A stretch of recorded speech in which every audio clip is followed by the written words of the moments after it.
Et là, on est sur une parcelle où je vais me déplacer. On est avec maintenant sur une zone humide avec de la biodiversité et on est en multi-essence. Donc, en théorie, on pourrait trouver les 9 essences qu'on a ici. On a, si je regarde l'inventaire, la parcelle, on a un peuplement qui est environ 707 ans. Hein, donc, voilà.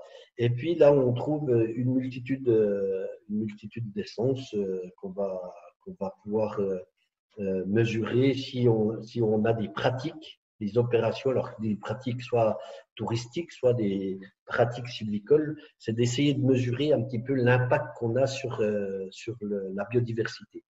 Donc, parmi cette forêt, donc, on pourrait se promener à l'intérieur. Hein, donc là, il y a des zones un petit peu denses. Hein, ça dépend s'il y a eu de la mortalité de certains arbres. Ici, apparemment, on aurait eu moins de mortalité sur le fond. Ce que je vous propose, c'est de vous montrer une autre utilisation de Sylva numerica. Et là, je prends de l'altitude, c'est-à-dire que je monte, je voudrais avoir une vue aérienne de cette parcelle. Alors, pour qu'elle aille plus vite, j'ai réduit à un quart d'hectare. Et là, par exemple, c'est pas toujours évident de visualiser quel type d'arbre. Et on peut avoir des modifications en passant ce qu'on appelle un mode de dégradé. On dit mode dégradé ou mode sucette. Et on a des possibilités d'obtenir des filtres. C'est ce qu'on a appelé des contraintes. Et par exemple, ici, si je veux faire disparaître les hêtres, voilà, les hêtres ont disparu. Ça me permet de mieux voir les essences, les jeunes peuplements, les jeunes pousses, comme elles redémarrent en dessous. Ça permet aussi pour des apprenants de visualiser quels sont les types d'arbres qui poussent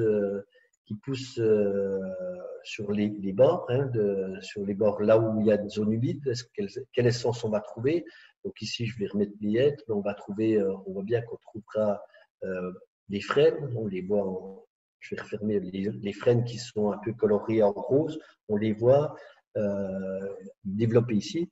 Ça permet aussi d'observer les arbres qui sont dominants, les arbres qui sont dominés, et comment on va pouvoir obtenir des fois des houppiers un peu étriqués pour permettre un allongement des troncs et développer des bois de qualité.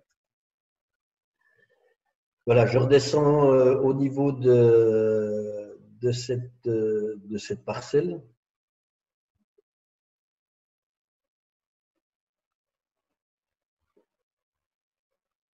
Voilà, donc ce prototype, il évolue en permanence. Hein, il évolue en permanence. On essaie de le faire, de l'améliorer.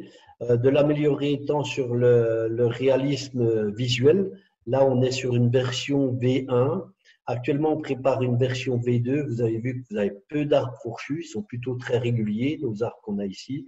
En fait, ils ont bien des fourches. La seule chose qu'on va avoir sur ces arbres, on les visualise encore pas, mais sur notre V2, les fourches apparaissent. Et comme on travaille sur la biodiversité, j'ai repéré cet arbre si je sélectionne cet arbre, on voit que en biodiversité, cet arbre, il a des branches mortes dans son pied à 27 mètres. On voit qu'il a il a à hauteur de 8 mètres, il a une écorce décollée, et puis il a une coulée de sève à 2,50 mètres. Et c'est ça que j'ai repéré tout de suite.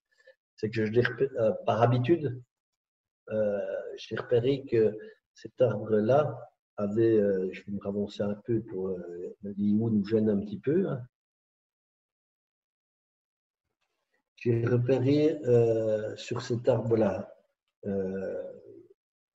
Ici, on va trouver sa coulée de sève. Voilà, on la voit bien ici. Et puis, on a une porosité au pied de son tronc qui peut permettre la protection d'animaux, d'insectes, hein, etc.